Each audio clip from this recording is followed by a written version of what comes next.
ये शरीर में वो स्थान है जहां से जीवन भ्रूण में उतरता है। तो ये है ब्रह्मरंध्र। अगर भौतिक से परे के आयाम सतत एक लगातार सक्रिय प्रक्रिया बन जाते हैं। आप में से कुछ ने शायद अपनी शांभवी में यह महसूस किया होगा कि आपके सिर पर एक एंटीना आ गया है जो आपको जीवन का एक विशेष नजरिया दे रहा है।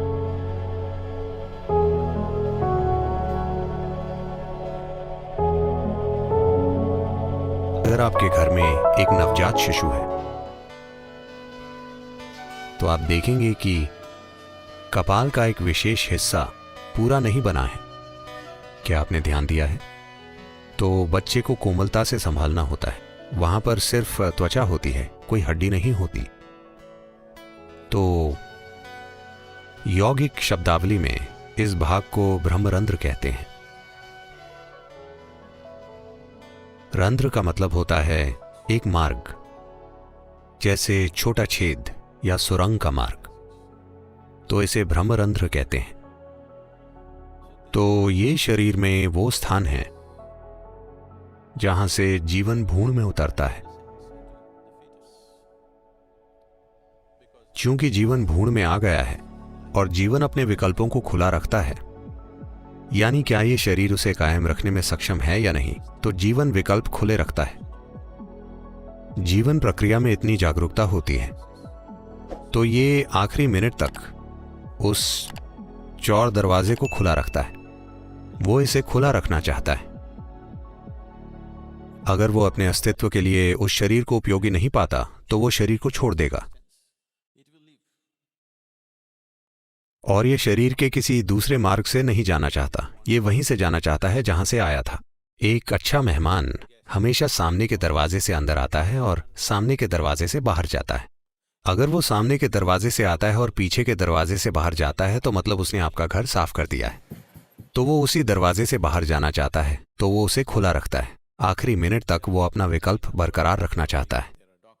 ऐसे कई मामले हैं। अगर यहां डॉक्टर या प्रस्तुति विशेषज्ञ हैं तो आपको पता होगा कि ऐसे तमाम मामले होते हैं जहां सभी चिकित्सा मापदंडों के अनुसार भ्रूण स्वस्थ था, सब कुछ ठीक था, पर किसी कारण से एक मृत शिशु पैदा हुआ। बस इसलिए क्योंकि अंदर मौजूद जीवन अभी भी चुन रहा था। अगर उसे लगता है कि ये शरीर गलत तरह का बन रहा है। जीवन की अपनी कर्म संरचना है और भ्रूण में माता पिता का कर्म है।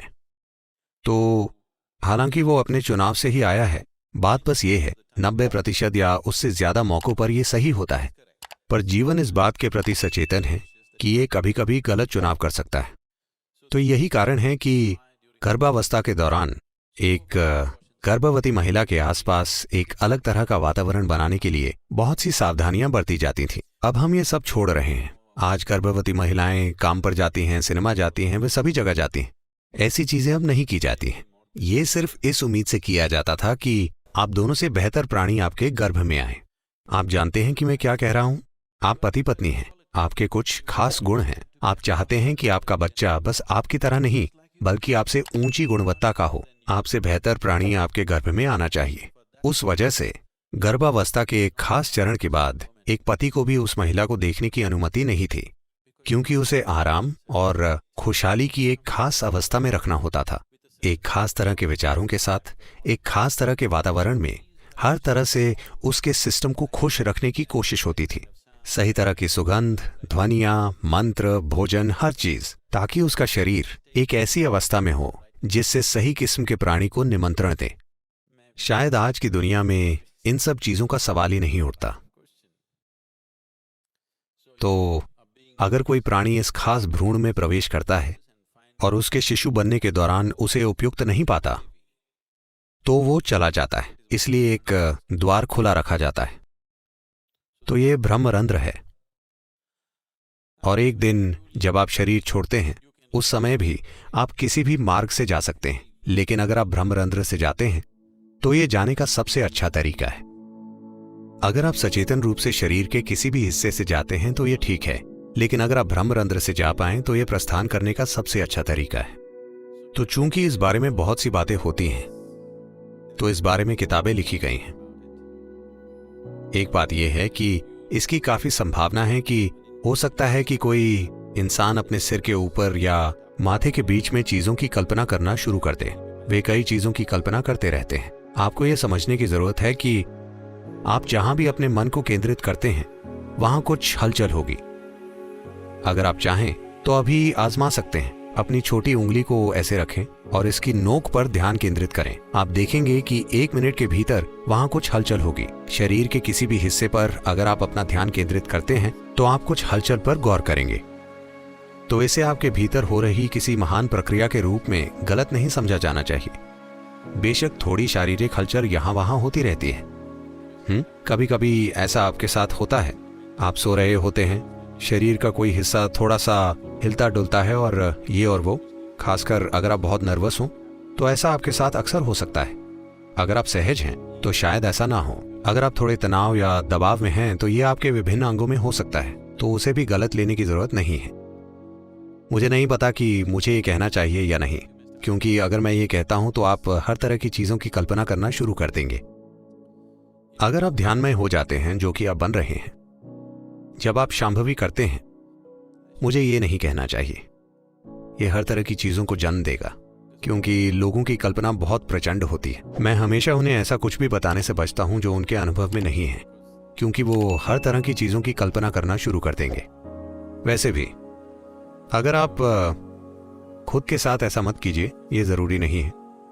अगर मैं अपना हाथ अपने ब्रह्मरंध्र के ऊपर रखता हूं, यहां तक कि 4 फीट ऊपर तक भी अगर आप इसे रखते हैं, तो आप अपने हाथ में एक स्पष्ट भाव महसूस करेंगे जो हमेशा एक 8 के आकार में होगा। अगर आप अपनी ऊर्जाओं को एक खास तरीके से रखते हैं तो ऐसा हमेशा होगा। ऐसा हर इंसान के साथ हो सकता है, लेकिन ये भीतर होता है। ये शरीर से आगे नहीं बढ़ता, क्योंकि सिस्टम में मौजूद 114 चक्रों में से अंतिम 2 चक्र शरीर के बाहर हैं। अगर भौतिक से परे आयाम सतत एक लगातार सक्रिय प्रक्रिया बन जाते हैं, आप में से कुछ ने अपनी शांभवी में कुछ पल के लिए यह महसूस किया होगा कि आपसे परे की कोई चीज सक्रिय हो गई है। तो अगर आपकी भौतिकता से परे एक आयाम आपके भीतर एक निरंतर सक्रिय प्रक्रिया बन जाता है, तब कुछ समय बाद ये 2 चक्र जो निष्क्रिय और शरीर से बाहर होते हैं, वे सक्रिय हो जाते हैं। अगर वे सक्रिय हो जाते हैं तो मतलब आपके सिर पर एक एंटेना हो जाता है। आपने पुलिस एंटेना देखा है? आपको अपने सिर पर एक एंटेना मिल जाता है जो आपको जीवन का एक खास नजरिया देता है।